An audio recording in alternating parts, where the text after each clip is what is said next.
के साथ कोई प्रॉब्लम हो तो कोई दूसरा भी कर सकता मैम रिकॉर्डिंग स्टार्ट हो गई है। है। शाम कंप्लीट कर लो। यस मैम, कर लेता हूँ। किसी और के लिए पॉसिबल है?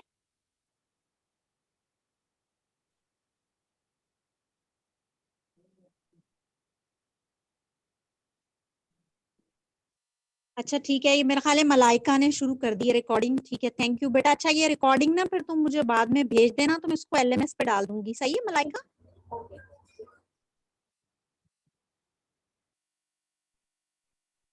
ओके बच्चों, तो बिस्मिल्लाहिर्रहमानिर्रहीम, हम अपनी आज की क्लास का आगाज करते हैं। फर्स्ट ऑफ ऑल बच्चों अस्सलाम वालेकुम और क्लास में वेलकम। कैसे हो तुम लोग?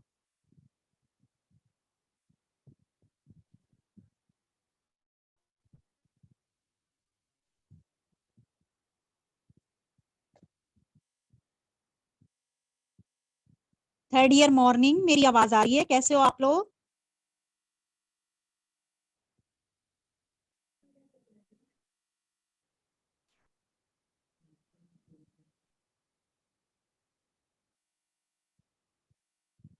क्लास तुम लोगों की आवाज नहीं आ रही, मेरी आवाज आ रही है तुम लोगों को? यस मैम, आ रही है। अच्छा ओके फाइन, तो बेटे जवाब दो ना आगे से ताकि मुझे पता चले। अच्छा आप लोग जो है ना अपना नाम और रोल नंबर के साथ अपीयर हो, मैं अटेंडेंस मार्क कर रही हूँ। तो कुछ बच्चों ने अपने सिर्फ नाम लिखे हुए हैं और रोल नंबर नहीं है उनका, तो आप लोग अपना रोल नंबर भी उस पर मेंशन कर दें, रीनेम कर दें, ताकि मुझे अटेंडेंस मार्क करने में आसानी हो। अच्छा स्क्रीन शेयर हो रही है आप लोगों के साथ? Yes ma'am.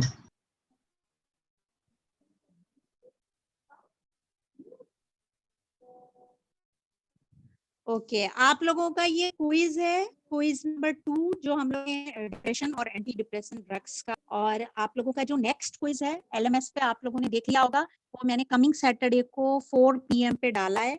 और वो आपका टॉपिक होगा एपिलेप्सी और एंटी एपिलेप्टिक ड्रग्स का। ठीक है, इसी तरह से 10 MCQs होंगे। एपिलेप्सी का टॉपिक तैयार करना है तुम लोगों ने, तो उसकी तैयारी कर लें। ठीक है,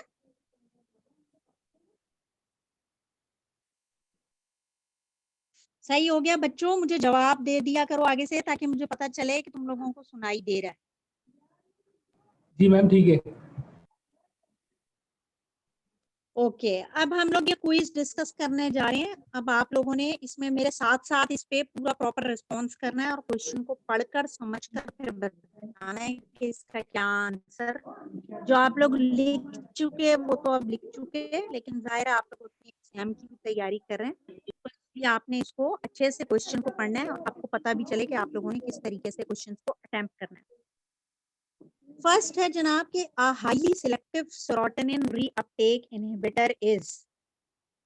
बहुत ही आसान सवाल है ये। Highly selective serotonin inhibitor sertraline है, एस्प्रिन है, टेम्सुलोसिन है या न्यूबिरॉल है? क्या लिखा तुम लोगों ने? मैम सिट्रालिन है। यस इसमें तो कोई और चॉइस है ही नहीं। आप देख सकते हो यहाँ पर कि एस्प्रिन, टेम्सुलोसिन, न्यूबिरॉल कोई भी SSRI नहीं है, तो सर्ट्रालिन इसका एक फर्स्ट जो ऑप्शन है वही ऑप्शन है जो SSRI है। So answer would be A. Okay next question को देखते हैं हम, और वो है कंसर्निंग। अच्छा इसको आप जरा गौर से पढ़ें, जरा इनके स्टेटमेंट्स लंबे हैं इसलिए। Concerning the proposed mechanism of action of antidepressant drugs, which one of the following statement is accurate?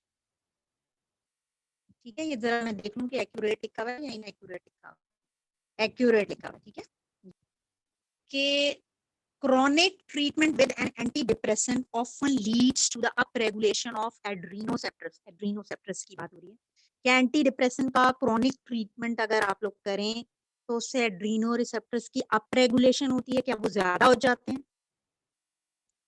B no ma'am, इन ऑप्शन है रिसेप्टर्स। एक्टिवेट। हाँ बिल्कुल नहीं, ऐसा नहीं होगा क्योंकि एड्रीनोसेप्टर से कोई ताल्लुक नहीं होता है। अगर आप एंटी डिप्रेशन लंबे अरसे तक देते रहें तो उनके रिसेप्टर्स आप रेगुलेट नहीं होते, तो ये स्टेटमेंट आपका गलत हो गया, ठीक है। जबकि क्वेश्चन में आपसे करेक्ट स्टेटमेंट पूछ रहे हैं। अब हम बी ऑप्शन को देखते हैं। Elevation in amine metabolites in cerebrospinal fluid यानी CSF is characteristic of most depressed patient prior to the therapy. क्या ऐसा होता है? क्या अमाइन मेटाबोलाइट सीएसएफ में बढ़ जाते हैं अगर आप एंटी डिप्रेशन दें? बताओ बच्चों।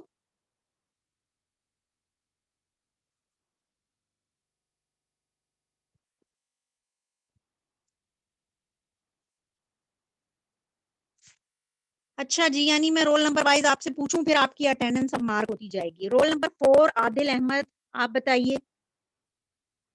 जो जवाब नहीं देगा ना उसकी अब एब्सेंट मार्क करूंगी।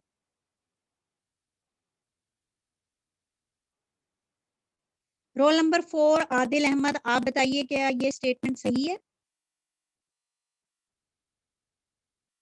Adil absent. Roll number 19 Ibadullah, आप बताइए। Yes ma'am.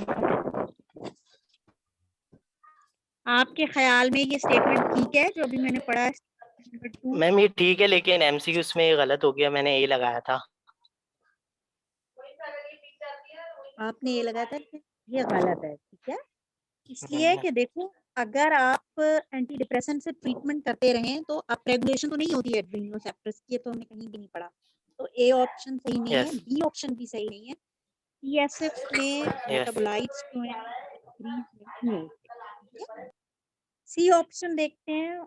Monoamine oxidase inhibitor used as anti depressant selectively decrease the metabolism of norepinephrine। क्या ये सही है? नो। ये स्टेटमेंट भी गलत है। और लास्ट वाला आप देखें, the acute effect of most tricyclic anti depression की बात हुई है, is to block the neuronal reuptake of both norepinephrine and serotonin neurotransmitters, ठीक है। तो ये स्टेटमेंट बिल्कुल ठीक है, क्लियर कट आपको यहाँ नजर आ रहा है, क्योंकि ट्राइसाइक्लिक एंटी डिप्रेशन ड्रग्स जो होती हैं उनका मैकेनिज्म ऑफ एक्शन ही यही है कि वो नॉरएपिनेफ्रिन और सेरोटोनिन के रीअपटेक को ब्लॉक करते हैं, ठीक है। आगे चलते हैं भाई, ये बहुत आसान क्वेश्चन है। आपसे ये पूछा जा रहा है कि मोनोअमाइन ऑक्सीडेज, क्लियर कर लूं मैं जरा ये ड्राइंग।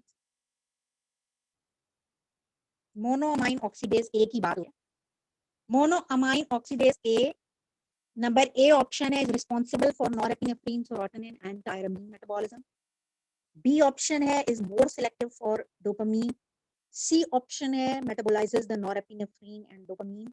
एंड डी ऑप्शन है, deaminates the dopamine and serotonin. तो क्या ऑप्शन आपके ख्याल में सही है? ए ठीक है। Yes, A option is the correct answer because monoamine oxidase A is definitely responsible for norepinephrine, serotonin and tyramine। जबकि अगर आप लोग सेकंड स्टेटमेंट देखें तो जो सिलेक्टिव होता है डोपामीन के लिए वो मोनोमाइन ऑक्सीडेज ए नहीं बल्कि मोनोमाइन ऑक्सीडेज बी होता है, ठीक है। और ये डीएमिनेशन भी नहीं करता है मोनोमाइन ऑक्सीडेज, डोपामीन सेरोटोनिन की नहीं करता है, ठीक है। नॉरएपिनेफ्रिन और सेरोटोनिन की करता है, डोपामीन में मोनोमाइन ऑक्सीडेज बी इन्वॉल्व है। सी ऑप्शन में भी डोपामीन आ रहा है, डी में भी डोपामीन आ रहा है, बी में भी डोपामीन आ रहा है, तो ये तीनों ऑप्शन आपके गलत हैं। ए ऑप्शन सही है जहां डोपामीन नहीं है, यानी नॉरएपिनेफ्रिन, सेरोटोनिन और टायरामीन की बात हो रही है, ओके। तो गुड, आगे चलते हैं बच्चों। नेक्स्ट क्वेश्चन है हमारा, the principal mechanism of action of antidepressant agents is, again ये भी बहुत आसान सवाल है। A option है stabilization of dopamine and beta adrenergic receptors। B option inhibition of storage of serotonin and norepinephrine in vesicles, blocking the epinephrine or serotonin reuptake pump and D stimulation of alpha 2 epinephrine या नॉरएपिनेफ्रीन receptor. तो आपके ख्याल में क्या option इसका सही answer है? सी। Ma'am epinephrine और सेरोटोनिन का तो पोटेंशिएट होता है इफेक्ट, तो सी सही होगा क्योंकि उसमें ब्लॉक हो रही है रीअपटेक, तो इनडायरेक्टली इनके इफेक्ट्स पोटेंशिएट हो जाएंगे। यस, जो आपके एंटी डिप्रेसेंट एजेंट्स हैं, देखो जितनी भी एंटी डिप्रेसेंट एजेंट्स है ना, अगर आपसे कोई जनरल पूछे तो ये आपको बिल्कुल आपके माइंड में होना चाहिए, कीप इन माइंड कि वो बेसिकली कहाँ काम कर रहे होते हैं, सेरोटोनिन और नॉरएपिनेफ्रीन पे काम कर रहे होते हैं। तो आपका सी ऑप्शन बिल्कुल करेक्ट आंसर है कि एपिनेफ्रीन और सेरोटोनिन का जो रीअपटेक पंप्स होते हैं, ज्यादातर एंटी डिप्रेसेंट एजेंट्स उन्हीं को ब्लॉक कर रहे होते हैं। आप ट्राईसाइक्लिक को देख लें, आप एसएसआरआई को देख लें, आप एसएनआरआई को देख लें, जो मेजर क्लासेस हैं आपकी, वो सेरोटोनिन या नॉरएपिनेफ्रीन के पंप का रीअपटेक ही ब्लॉक कर रहे होते हैं। ऐसा ही है ना? तो इसीलिए आपका जो करेक्ट आंसर है वो सी हो गया। ठीक है, ओके बच्चों, आगे चलते हैं। नेक्स्ट क्वेश्चन है हमारा कि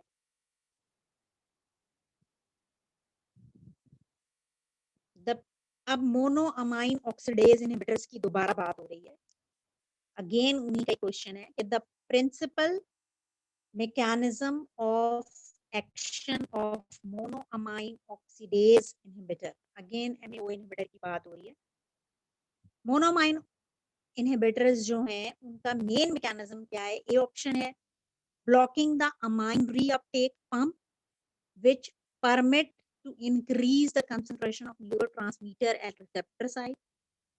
B option है blocking a major, देखो मोनोअमाइन ऑक्सीडेज इनहिबिटर्स की बात हो रही है, blocking the major degradative pathway for amine neurotransmitter which permit more amine to accumulate in presynaptic store. C, inhibition of the storage of amine neurotransmitter in vesicles. And D, antagonism of alpha 2 norepinephrine receptor. तो बताएं भाई, ये भी बहुत आसान है। Monoamine oxidase inhibitors अगर आपने पढ़े हैं तो उनका मैकेनिज्म पूछा जा रहा है, और इन सारे ऑप्शंस में से एक ही स्टेटमेंट ऐसा है जहां मोनोअमाइन ऑक्सीडेज का मैकेनिज्म मेंशन है, और वो कौन सा है? मैम बी ऑप्शन करेक्ट है। बी इनहिबिटर है तो मोनोअमाइन ऑक्सीडेज एंजाइम को ही ब्लॉक करेगा। यस, वेरी गुड, शाबाश, जबरदस्त। ऑफ कोर्स देखो, monoamine oxidase inhibitor, monoamine oxidase एक एंजाइम है, और एंजाइम किस में इन्वॉल्व है? डिग्रेडेशन में इन्वॉल्व। तो आप उसको इनहिबिट कर रहे हैं तो डिग्रेडेटिव पाथवे ब्लॉक होगा।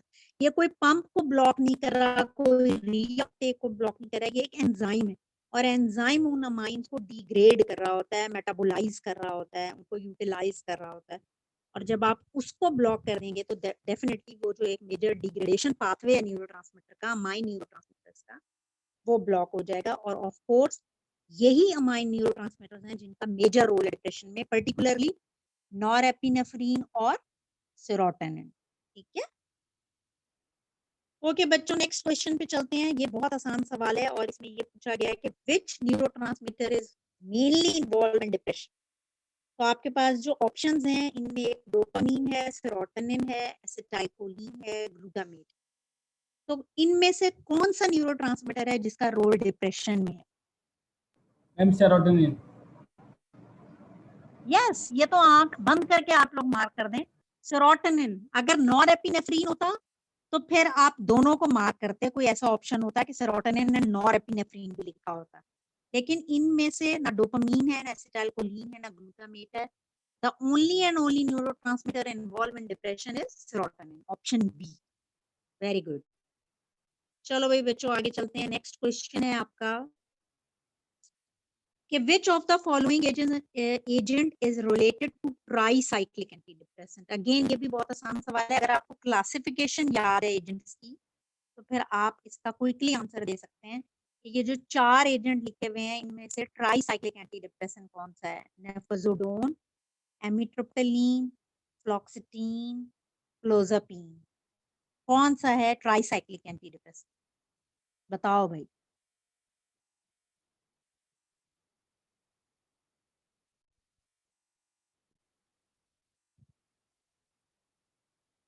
फिल्जा रोल नंबर R26, आप बताओ बेटे। मैम एमिट्रिप्टोलीन है। हाँ, वेरी गुड। एमिट्रिप्टोलीन इज बेसिकली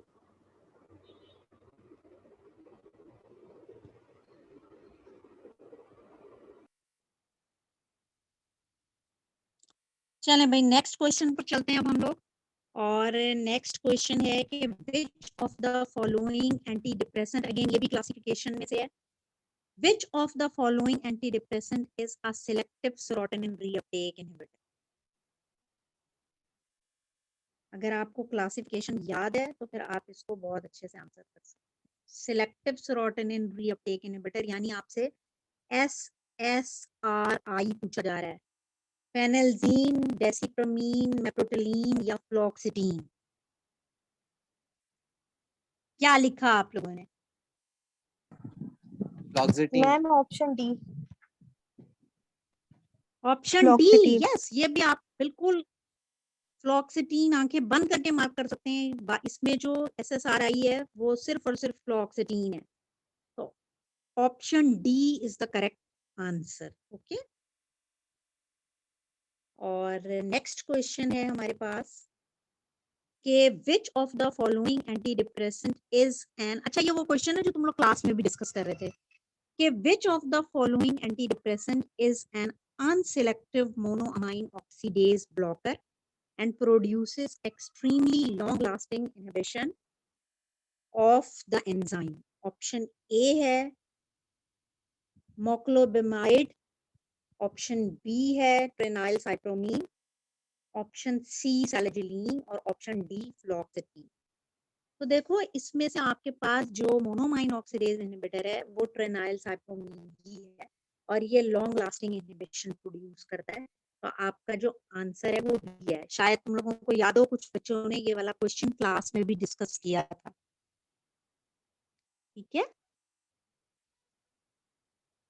और लास्ट क्वेश्चन है इस क्विज का, ये भी क्लास में डिस्कस हुआ था। It's again very very easy, और ये है जनाब के which synapses are involved in depression.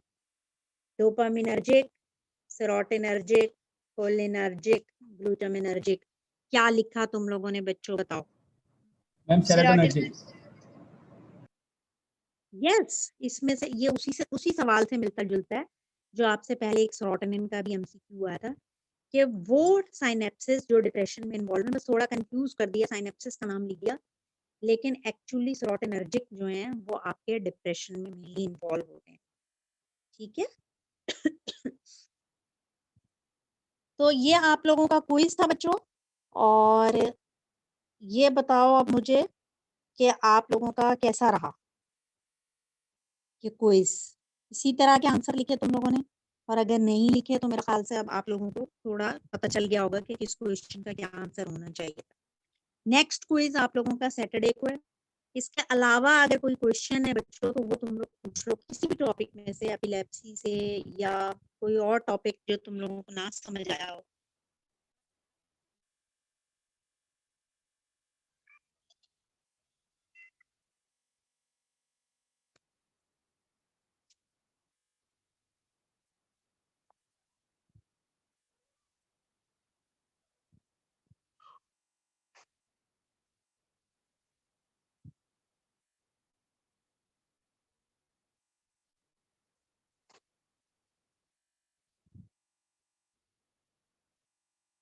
अच्छा, ये शाजिया ने अभी एक मैसेज किया है और ये पूछ रही है कि किस टॉपिक का क्विज होगा, तो वो मैं LMS पे भी डाली हूँ।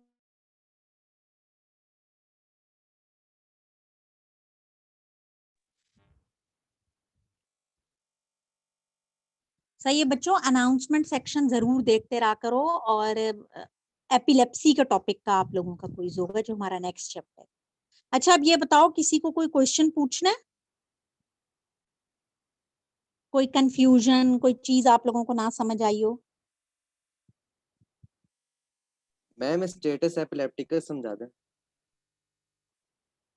अच्छा ठीक है, देखो स्टेटस एपिलेप्टिकस जो है मैं अभी बता रही हूँ आप लोगों को।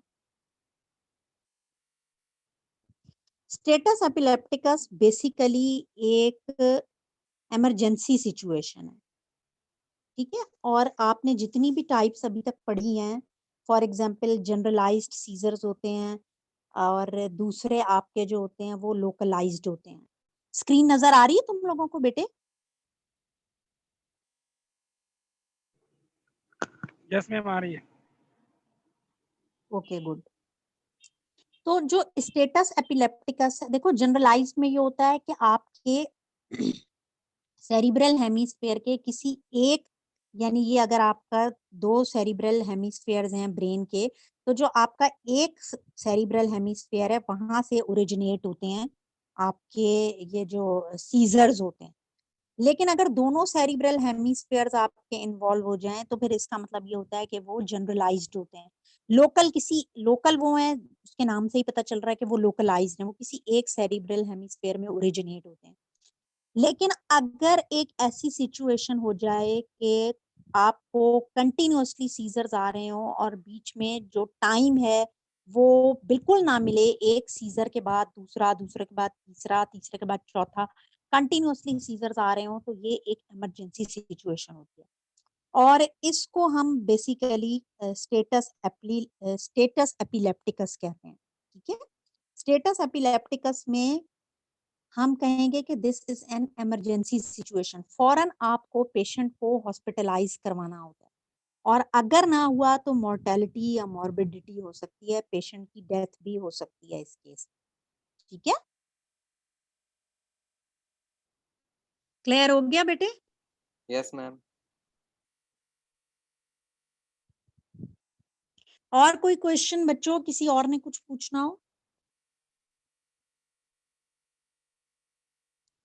अच्छा, एक असाइनमेंट भी मैंने आप लोगों को दिया है एलएमएस पर, और उसकी लास्ट डेट 8 अगस्त है। उसमें आपने पार्किंसन डिजीज की पैथोफिजियोलॉजी लिखनी है, ठीक है। तो आप लोगों ने वो एक असाइनमेंट भी सबमिट करवाना है एलएमएस पे, आप लोग चेक कर लीजिएगा।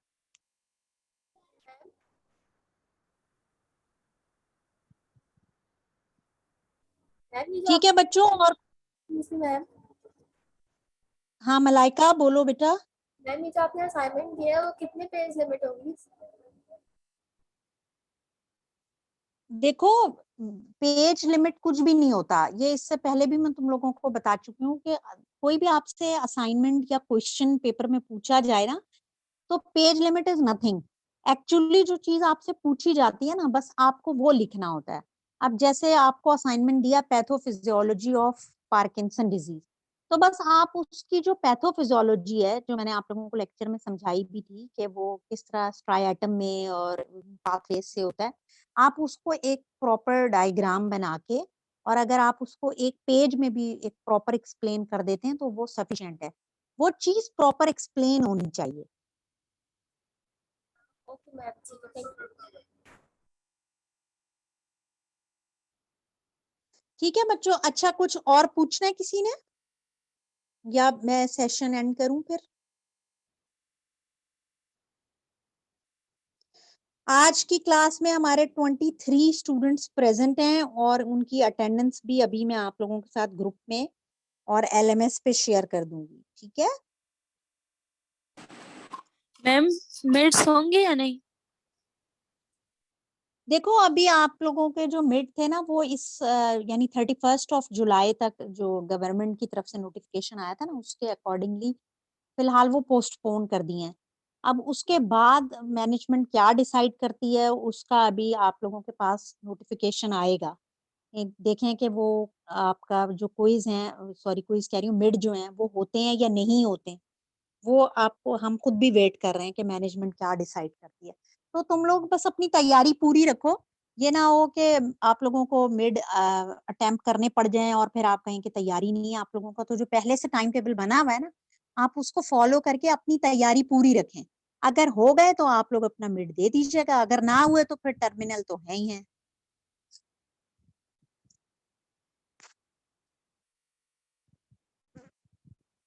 ठीक है बच्चों, मेरी आवाज आ रही है?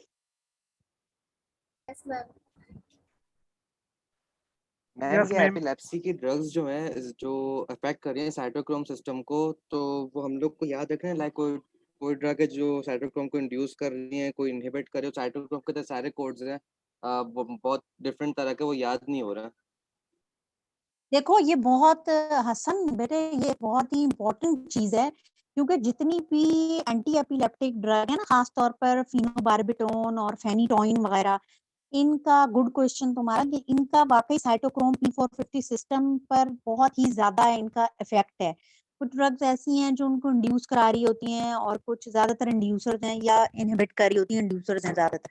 तो आपने ये जरूर ध्यान में रखना है, खास तौर पर फेनिटोइन हो गई, फिनोबार्बिटोन हो गई, जो 2-3 आपकी इंपॉर्टेंट ड्रग्स हैं ना, उनका जरूर याद रख लो। और अगर कोई पर्टिकुलर अगर साइटोक्रोम P450 का जो पर्टिकुलर एंजाइम है, अगर वो आप नहीं याद रख सकते, तो एटलीस्ट आपको ये जरूर याद हो कि साइटोक्रोम P450 का वो 3A है या 4A है या 4B है। एटलीस्ट इतना पता हो कि फेनिटोइन जो है वो किसको इंड्यूस करा रही है, या which drug is responsible to induce this type of the particular cytochrome P450। तो ये जो इम्पोर्टेंट ड्रग्स हैं, ये जो इम्पोर्टेंट साइटोक्रोम P450 के एंजाइम्स हैं ना, ये तो आपको जरूर याद होने चाहिए। और ये इतना मुश्किल नहीं है, 2-3 ड्रग्स और 2-3 एंजाइम्स ही तो हैं। Okay ma'am.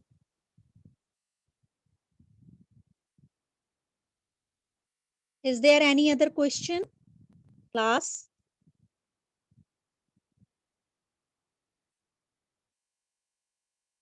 No question, no confusion? Ma'am चलें फिर आप लोग एपिलेप्सी पे।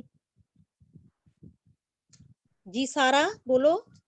डिस्काइनेसिया कोई डिफरेंस अगर हो तो एक्सप्लेन कर दें प्लीज। डिस्काइनेसिया, डिस्काइनेसिया और डिस्टोनिया जो टर्म्स हैं, क्या इनमें कोई डिफरेंस है? जस्ट मसल की एबनॉर्मल कॉन्ट्रैक्शन या एबनॉर्मल मसल टोन, दोनों एक ही चीज को रेफर कर रही हैं। हाँ ये रिलेटेड तो है। अच्छा गुड क्वेश्चन है तुम्हारा। कोई क्लास में से बताएगा कि इनमें क्या डिफरेंस है?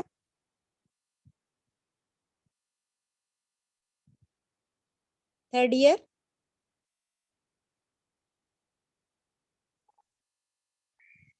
किसी को नहीं मालूम? कोई नहीं बता सकता?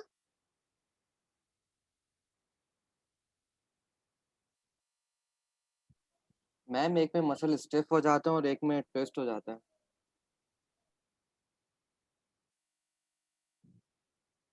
देखो डिस्काइनेसिया में क्या होता है, पहले तो कोई डिस्काइनेसिया बताए, बहुत आसान है ये। एबनॉर्मल पोस्चर हो जाता है नेक और लिम्स वगैरह का, और जॉ मूवमेंट्स, ये सब कुछ इनवॉलंटरी मूवमेंट्स हो रही होती है ना मैम, हाँ डिस्काइनेसिया में तो। यस यस, हाँ। और डिस्टोनिया में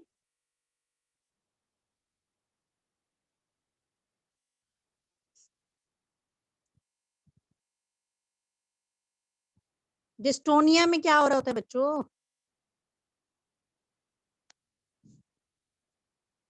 आपके लिए नया बोर्ड खोल रही हूँ ताकि मैं उस पर बता सकूं। ये देखो, एक है आपके पास डिस्काइनेसिया। अब आगे इसको आप लोग खुद लिख लीजिएगा, ये मोबाइल में आगे लिखा नहीं जाए। देखो डिस का क्या मतलब होता है, DYS। डिस मीन्स डिफिकल्ट या एबनॉर्मल को कहते हैं ना, एबनॉर्मल को कहते हैं डिस। हम कहते हैं डिसरेगुलेशन, यानी कि एबनॉर्मल रेगुलेशन, उसमें कोई डिफेक्ट हो गया है, ठीक है, एबनॉर्मेलिटी को कहते हैं। तो काइनेसिया क्या है? मूवमेंट। मूवमेंट अगर एबनॉर्मल हो जाए, आपके बॉडी की जो नॉर्मल मूवमेंट है, अगर वो नॉर्मल ना रहे, उसमें कोई एबनॉर्मेलिटी आ जाए, जैसे हम कहते हैं डिसरेगुलेशन, इसी तरह से डिस्काइनेसिया। मूवमेंट में अगर एबनॉर्मेलिटी आ जाए तो this is called as dyskinesia. अच्छा एक बात याद रखो कि यूजुअली ये भी इनवॉलंटरी ही होती है, और dyskinesia can range from your head to your foot, यानी इसकी बहुत ही ज्यादा रेंज है। हाँ ये कह सकते हैं कि इसकी बहुत ज्यादा रेंज है। आपके हेड में भी हो सकता है, लिम्ब में भी हो सकता है, आपके लेग में भी हो सकता है, किसी और पार्ट में भी हो सकता है। तो अगर एबनॉर्मल मूवमेंट आपको कहीं भी इनवॉलंटरी किस्म की नजर आ रही है, फॉर एग्जांपल हेड की शेकिंग हो रही है या लिम्ब शेक कर रहे हैं, तो हम कह रहे हैं कि डिस्काइनेसिया हो गया है, ठीक है। इज दैट क्लियर बच्चों? Yes ma'am. अब हम देखते हैं डिस्टोनिया को। ठीक है, डिस्टोनिया को देखते हैं। ये देखो डिस्टोनिया, ये अगेन ये डिस और ये आगे है टोनिया। डिस मीन्स अभी बताया मैंने, एबनॉर्मल टोन। यस एबनॉर्मलिटी ना, और टोन मीन्स टोनिया है ना, कि टोन मीन्स स्टिफनेस। हाँ, मसल्स की एक टोन होती है ना, मसल्स के अंदर एक प्रॉपर उसकी जो एक प्रॉपर टोन है, जिसको आप क्या कहेंगे कि मसल्स का एक प्रॉपर एक सेट है, प्रॉपर एक सेटअप है, उसके अंदर एक फ्लेक्सिबिलिटी भी है, मूवमेंट भी है, तो हम कहते हैं मसल्स की एक टोन बरकरार है। अब अगर वो टोन एबनॉर्मल हो जाए तो इस कंडीशन को हम डिस्टोनिया कहते हैं, और इसका रिजल्ट भी आपके पास इनवॉलेंट्री मूवमेंट की शक्ल में आता है। इनवॉलेंट्री मूवमेंट्स हो जाती है, और आमतौर पर ये इनवॉलेंट्री मूवमेंट किसी भी एक पर्टिकुलर एरिया की हो रही होती है। फॉर एग्जाम्पल कि अगेन इसमें भी आपका कोई हेड है, किसी पेशेंट का कोई हेड है और उस हेड की रिपीटेटिव मूवमेंट होती है। यूजुअली डिस्टोनिया के अंदर एक रिपीटेटिव मूवमेंट हो रही होती है, और वो रिपीटेटिव मूवमेंट इनवॉलेंट्री होती है, आपका उसके ऊपर कोई कंट्रोल नहीं होता है। मसल की टोन यूं समझो कि जैसे हम एटोनिक कहते हैं, वहां तो मसल की टोन लॉस्ट हो चुकी होती है, या मसल की टोन लॉस नहीं होती, लेकिन मसल की जो टोन होती है ना वो एबनॉर्मल जरूर हो जाती है, मसल अपने प्रॉपर टोन में नहीं होता है, तो उसके नतीजे में रिपीटेटिव इरेगुलर किस्म की मूवमेंट हो रही होती है, और वो इनवॉलेंट्री होती है, जो पेशेंट के अपने अंडर कंट्रोल नहीं होती। जबकि काइनेसिया जो है वो होल बॉडी की कोई भी मूवमेंट अगर एबनॉर्मल हो जाए, और वो भी ज़ाहिर है आमतौर पर इनवॉलेंट्री होती है, तो उसको हम डिस्काइनेसिया कहते हैं।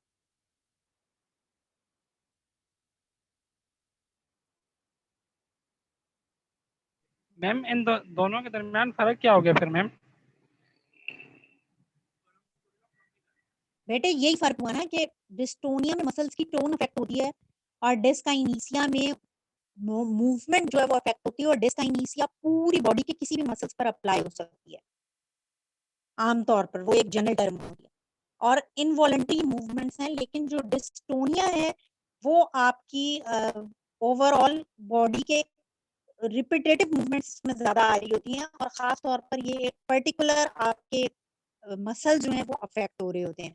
फॉर एग्जाम्पल आम तौर पर इसकी फिर टाइप्स होती हैं, जैसे जनरल है अगर तो बॉडी के पूरे और पार्ट्स भी हो सकते हैं, और अगर सेगमेंटल होती है तो वो किसी बॉडी के किसी एक खास पार्ट में होते हैं, और आम तौर पर ये होती रिपीटेटिव है, तो बहुत ज्यादा डिफरेंस नहीं है, लेकिन डिफरेंस है। डिफरेंस यही है कि इसमें मसल्स की टोन लॉस्ट हो जाती है, और रिपीटेटिव ट्विस्टिंग या इस तरह की मूवमेंट हो रही होती है, और वो जो है डिस्काइनेसिया वो पूरी बॉडी में है, और किसी भी तरह की एबनॉर्मल मूवमेंट हो सकती है।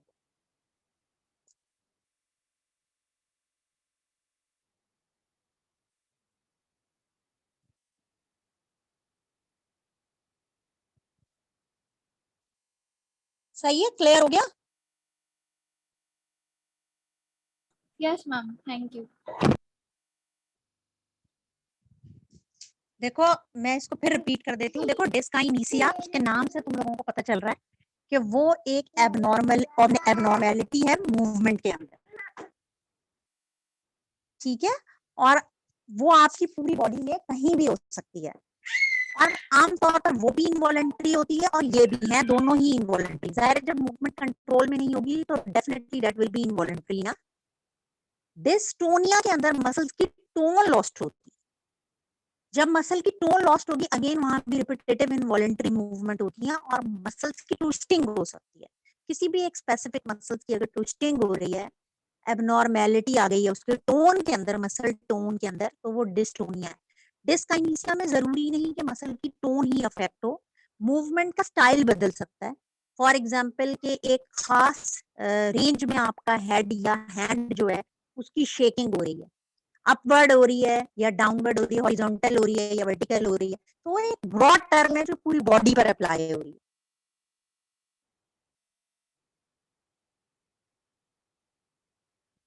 आई थिंक कि समझ आ गया होगा अब तुम लोगों को, अगर नहीं तो अभी भी बताओ मुझे।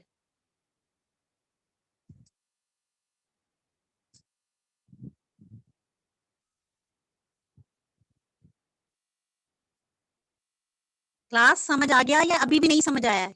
डिस्टोनिया और डिस्काइनेसिया।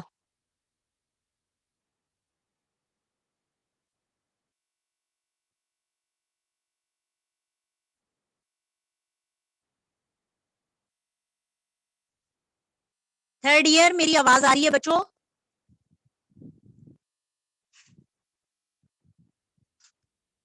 यस मैम, समझ आ गया। अच्छा ठीक है, ओके। अगर नहीं समझ आया है तो फिर बताओ मुझे, मैं इसका ना एक वो बना के आपके LMS पर भी डाल दूंगी, एक वीडियो बनाकर, ठीक है?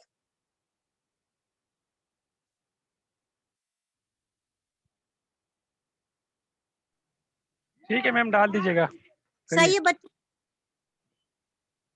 अच्छा ठीक है, मैं इसको डाल भी दूंगी पिक्चर्स के साथ ना। इसकी पिक्चर बुक में बहुत अच्छी दी हुई है और इंटरनेट पे भी दी हुई है, उनकी पिक्चर्स भी देख के डाल दूंगी, तो आप लोग फिर वहां से देख लीजिएगा, ठीक है? ओके क्लास, फिर मैं आज का सेशन एंड कर रही हूँ। तुम लोग अपना बहुत सारा ख्याल रखो, अच्छा अच्छा पढ़ो। इंशाल्लाह नेक्स्ट क्लास में फिर मुलाकात होगी। टेक केयर बच्चों, अल्लाह हाफिज। अल्लाह हाफिज मैम। अल्लाह हाफिज मैम। अल्लाह हाफिज बेटा।